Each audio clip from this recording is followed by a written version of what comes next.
নমস্কার, আমি জ্যোতিষ সম্রাট বিনয় শাস্ত্রী। আশা করি ঈশ্বরের কৃপায় আপনারা ভালোই আছেন।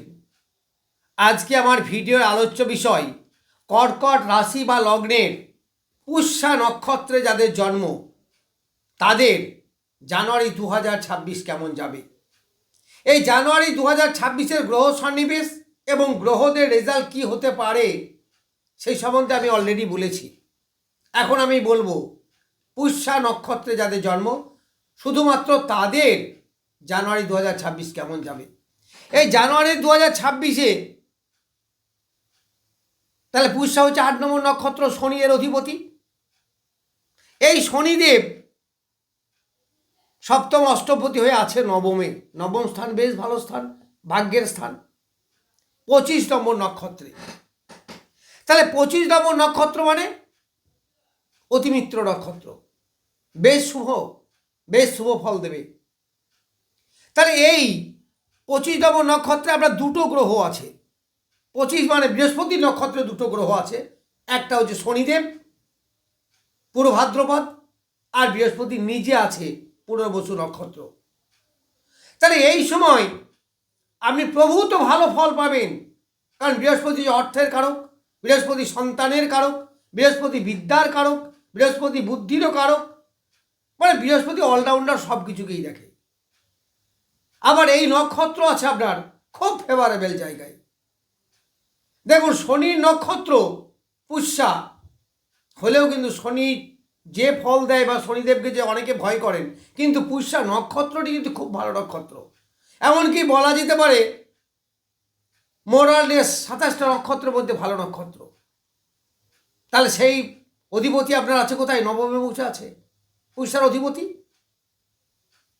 আবার এই যে 25 নক্ষত্র, সে হচ্ছে অতিমিত্র। তারপরে সব দিক থেকে আপনার একটা গুড রেজাল্ট আশা করা যায়। এই সময় সন্তানের শরীর স্বাস্থ্য ভালো যাবে, কারণ সন্তানের কারক গ্রহ বৃহস্পতি। আবার অর্থ উপার্জনে বেশ ভালো হবে, কারণ অর্থের কারক গ্রহ বৃহস্পতি, সে নিজ নক্ষত্র আছে। আবার যারা বিদেশে আছেন বা সাময়িক কালের জন্য বিদেশে গেছেন, তাদেরও কিন্তু খুব ভালো হবে, তাদের ডেভেলপমেন্ট হবে, পিতার উপার্জন বৃদ্ধি হবে, পিতার শরীর স্বাস্থ্য মোরালেস ভালো যাবে। এই সময় অনেকেই হসপিটালাইজেশন হয়ে আছেন, তারাও সেখান থেকে মুক্তি পাবে। ওষুধ যাদের বেশি খরচ হয়, ওষুধের জন্য অর্থ ব্যয় হয়, সেই অর্থ ব্যয় অনেকটা কমবে এই 25 নম্বর নক্ষত্র, যেহেতু শনিদেব আছেন। তবে শনিদেব একটু ডিলের কারক, সেই জন্য হয়তো একটু দেরি হবে, একেবারেই প্রথম দিকে না পেলে কয়েকদিনের মধ্যেই পাবেন এই ডেভেলপমেন্টগুলো আবার পাবেন। আবার এর জন্য আপনার চাকরি বাকরির ডেভেলপমেন্ট হতে পারে, কারণ দশমপতি মঙ্গল সেও বসে আছে এই রাশি বা লগ্নের ষষ্ঠে। তার দশমপতি ষষ্ঠে মানে চাকরির যোগ।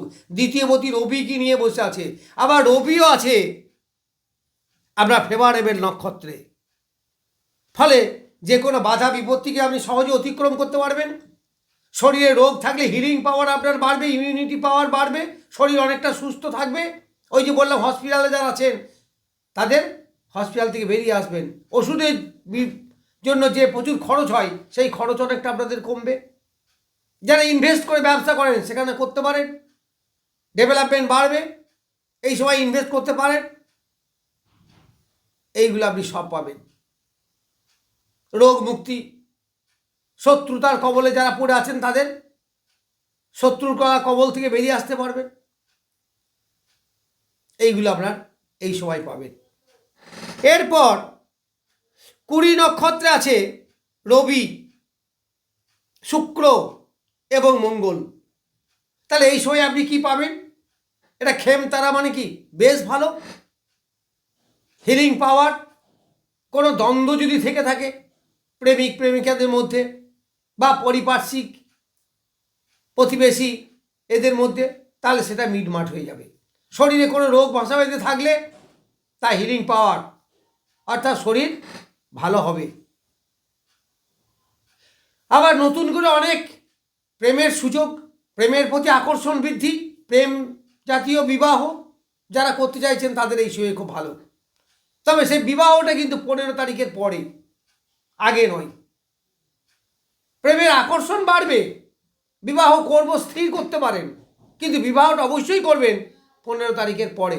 অর্থাৎ এই শুক্র মঙ্গল এরা যখন যাবে ওই সপ্তম স্থানে, সপ্তম মানে বিবাহ স্থান, আবার সপ্তম পতি আছে নবম শুভ স্থানে, আবার সে আছে দেবগুরু বৃহস্পতির নক্ষত্র, যা আপনার অতিমিত্র নক্ষত্র। ফলে নক্ষত্রগতভাবে আপনি যথেষ্ট ভালো ফল এই সময় আপনি পাবেন। যাই হোক, এরপরে রাহু আছে অষ্টম স্থানে। কোন নক্ষত্রে? 24 নক্ষত্র। 24 মানে কি? নিজের নক্ষত্র, রাহুর নিজের নক্ষত্র শতভিসা। এই রাহুর নক্ষত্র, রাহু নৈসর্গিক অশুভ গ্রহ হলেও এই সময় আপনি ভালো ফল পাবেন, কারণ নক্ষত্রগতভাবে সে শুভ। আপনারা তো জানেন, আমি বারবার বলেছি যে কোনো গ্রহ কিন্তু নক্ষত্রকে কন্ট্রোল করে না, নক্ষত্র সর্বদাই গ্রহকে কন্ট্রোল করে। তাহলে রাহু যদিও অশুভ হয় আর যাই হোক না কেন, অষ্টম স্থান অশুভ, কিন্তু নক্ষত্রগতভাবে সে দারুণ শুভ। তাহলে কী হবে? তার নেগেটিভিটি দূর হবে। খুব ভালো করতে না পারলেও অন্তত অ্যাক্সিডেন্ট আটকাবে, যে ঋণের দায়ে আপনি জড়িয়ে আছেন সেইগুলো কমবে, বাধা বিপত্তি এগুলো আপনার কমবে, এইগুলো আপনারা দেখতে পারবেন। ফাটকা উপার্জন যথেষ্ট হওয়ার যোগ এই সময়ে, সেটা লটারি হোক, শেয়ার মার্কেট আর এনি হাও যাই হোক না কেন, এইগুলো ভালো হবে। এই কর্কট রাশি বা লগ্নের দ্বিতীয় আছে কেতু। এই কেতু আছে 11 নম্বর নক্ষত্র। তাহলে 11 মানে সেই 20, শুক্রের নক্ষত্র। তাহলে শুক্র প্রথম দিকে আছে ষষ্ঠ স্থানে, তারপরে যাবে কোথায়? সপ্তম স্থানে। বিবাহ যোগ ঘটাবে, পরিবারের সদস্য সংখ্যা, বিবাহ মানে কি? পরিবারের সদস্য সংখ্যা বিয়োগ বা যোগ, সেটা হবে। এই দ্বিতীয় পতি, আবার পঞ্চম পতি, ষষ্ঠ, পরে সপ্তম স্থান কেন্দ্রে যাবে। ফলে চাকরির ব্যাপারে প্রমোশন হওয়া, অনেকে চাকরি, নতুন চাকরি হওয়া, কারণ দশমপতি মঙ্গল।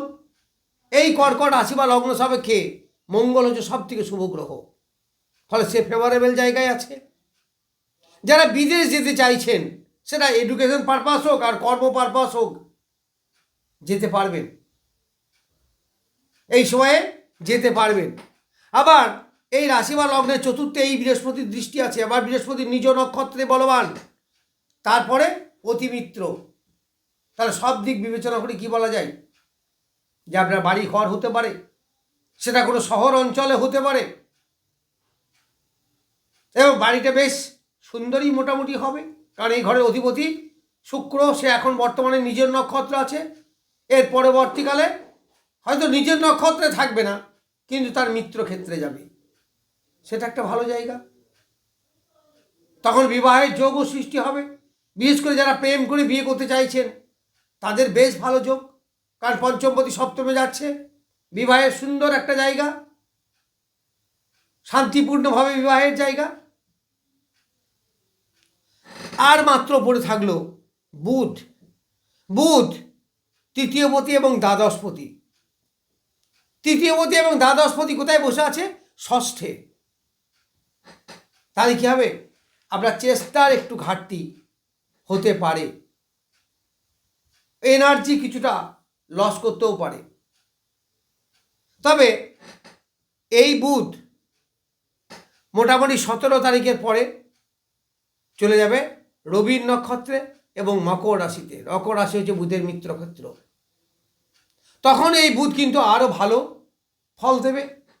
কি ফল দেবে না? সপ্তম হচ্ছে ব্যবসার জায়গা, বুধ হচ্ছে ব্যবসার কারক গ্রহ, ফলে ব্যবসায় ডেভেলপমেন্ট, এডুকেশনে ডেভেলপমেন্ট।